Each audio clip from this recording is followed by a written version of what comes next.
Hello everyone! So mag-tutorial tayo kung paano mag-lock ng Facebook profile. So syempre pupunta tayo sa ating Facebook.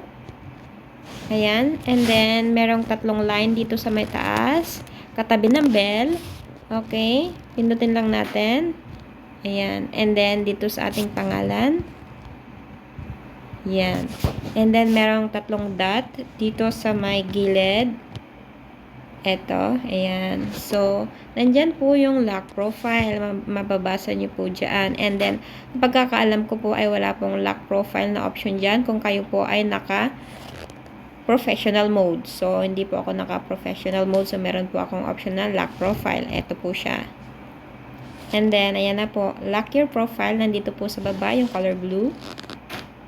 Pindutin. And then, hintayin. Okay, so ayan.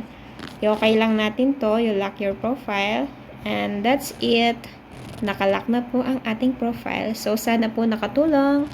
And if gusto nyong i-unlock ang inyong profile na nakalock, okay, dito lang din po sa may tatlong dot.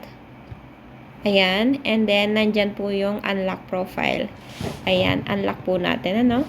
And then, dito po, may option dito na unlock. Sabi niyan dito sa may susi.